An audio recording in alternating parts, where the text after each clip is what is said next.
Bek timnas Indonesia Justin Hubner buka suara usai mencetak gol bunuh diri saat dilibas Jepang di kualifikasi Piala Dunia 2026. Itulah berita populer pertama iNews.id dari 5 berita yang dirangkum dalam sepekan terakhir.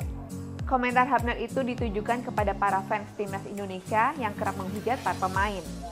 Timnas Garuda diketahui kalah telak 0-4 dari Jepang dalam lanjutan grup C babak ketiga kualifikasi Piala Dunia 2026 zona Asia di Stadion Utama Gelora Bung Karno pada Jumat 15 November 2024 malam. Gol pertama Jepang tercipta lewat gol bunuh diri dari Hubner di menit ke-35. Saat itu Hubner ingin menghalau bola yang diumpan ke Koki Ogawa di depan gawang. Namun bola justru masuk ke gawang sendiri. Setelah itu Jepang kembali menciptakan 3 gol lanjutan. Setelah pertandingan, Hubner pun menjadi sasaran kritikan warganet. Dalam akun Instagramnya, Hubner menuliskan, "Waspadalah terhadap mereka yang menghilang saat kamu tersandung, tetapi muncul untuk merayakan kesuksesanmu." Sementara itu, Timnas Indonesia fokus mempersiapkan diri melawan Arab Saudi di GBK pada Selasa 19 November 2024. Skuad Garuda diharapkan bisa mencuri poin agar bisa lolos ke Piala Dunia 2026, mengingat posisi Indonesia masih di dasar klasemen grup C dengan koleksi 3 poin. Berita populer kedua, Erick Thohir ancam mundur dari ketum PSSI usai timnas Indonesia dibantai Jepang. Dalam laga kelima grup C putaran ketiga kualifikasi Piala Dunia 2026 zona Asia, tim Garuda tak berdaya diporak-porandakan timnas Jepang. Tim Samurai Biru 4 kali menjebol gawang Martin Pass lewat gol bunuh diri Justin Hubner pada menit ke-35, Takumi Minamino pada menit ke-40, Hide Masamorita pada menit ke-49, dan Yukinari Sugawara di menit ke-69. Usai laga, Erick Thohir meluapkan kekecewaannya di hadapan para pemain dan pelatih timnas Indonesia. Ia mengatakan, kekalahan timnas Indonesia menjadi tanggung jawabnya sebagai Ketua Umum PSSI. Namun dia mempertanyakan apakah seluruh anggota skuad tim Garuda masih percaya ambisi untuk lolos ke Piala Dunia 2026 dan masih memiliki kepercayaan padanya? Jika tidak, Erick Thohir menegaskan akan mengundurkan diri sebagai Ketua Umum PSSI. Erick juga menuntut para pemain dan pelatih untuk mengevaluasi diri. Mereka diharuskan untuk lebih baik di sisa 5 laga dalam putaran ketiga. Kemarahan Erick Thohir ini sangat wajar. Sebab dengan kekalahan ini, Indonesia terjebak di dasar klasemen grup C dengan 3 poin, sementara Jepang memuncaki klasemen dengan 13 poin. Berita populer ketiga, lagi-lagi masih seputar timnas Indonesia yang jadi berita populer di iNews.id.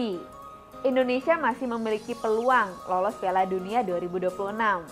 Meski kalah 0-4 dari timnas Jepang di kualifikasi Piala Dunia 2026 zona Asia, posisi Indonesia di klasemen grup tidak berubah. Indonesia masih berada di peringkat ke-6 dengan koleksi 3 poin. Indonesia kalah 2 poin dari Bahrain yang duduk di peringkat ke-5.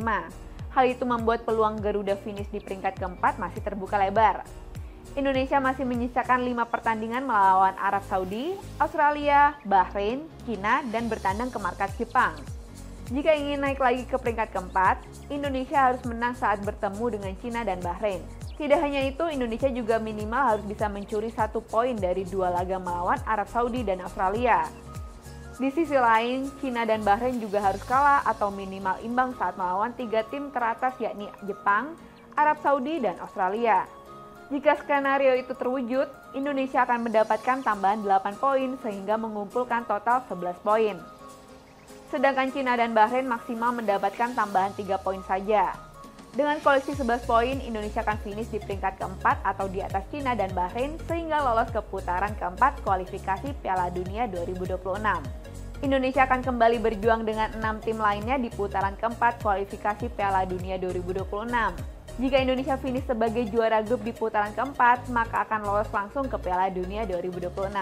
Sedangkan jika menjadi runner-up, Garuda kembali bertanding di putaran kelima. Kalau kalah di putaran kelima, masih ada peluang lolos lewat playoff antara konfederasi. Jadi, peluang Garuda lolos ke Piala Dunia 2026 masih terbuka lebar. Berita populer keempat, Ivan Sugianto, pengusaha yang paksa siswa menggonggong ditangkap di Bandara Juanda. Polrestabes Surabaya menangkap Ivan Sugianto, pelaku perundungan dan persekusi terhadap pelajar SMA Gloria II yang viral di media sosial.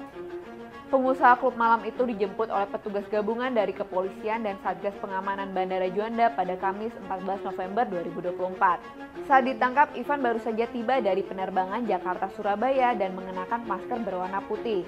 Saat polisi menunjukkan surat perintah penangkapan, Ivan tidak berkutik. Ivan ditangkap saat videonya viral memaksa seorang pelajar berinisial ES bersujud dan meminta maaf sambil menggonggong. Peristiwa ini terjadi di depan sekolah korban SMA 2 Gloria, Surabaya.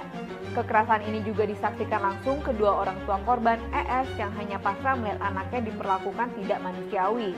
Saat dikonfirmasi, orang tua ES, Ira Maria menjelaskan kejadian ini berawal dari candaan anaknya yang menyebut temannya IMS punya rambut lucu.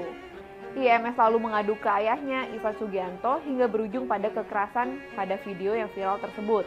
Akibat kejadian ini, korban IS trauma dan ketakutan hingga orang tuanya menuntut keadilan ke Polrestabes Surabaya.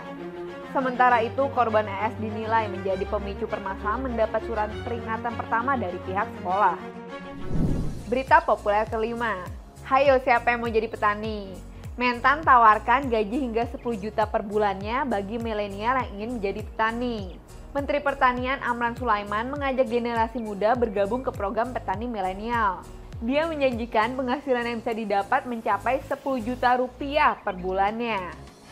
Hal ini disampaikan Amran saat menjelaskan upaya pembangunan sektor pertanian di Merauke, Papua Selatan. Menurutnya salah satu yang bisa menarik perhatian agar generasi milenial mau menjadi petani adalah yang menguntungkan. Jika milenial menjadi petani, minimal mereka bisa mendapatkan 10 juta rupiah per orang per bulannya. Dibandingkan jika hanya menjadi pegawai yang digaji hanya 2 juta rupiah atau 3 juta rupiah. Perbedaan angka ini tentu menarik minat generasi milenial. Amran menegaskan profesi sebagai petani milenial akan menguntungkan bagi generasi muda. Saat ini sudah ada 3.000 petani milenial yang diterima Kementan dari 20.000 orang yang mendaftar.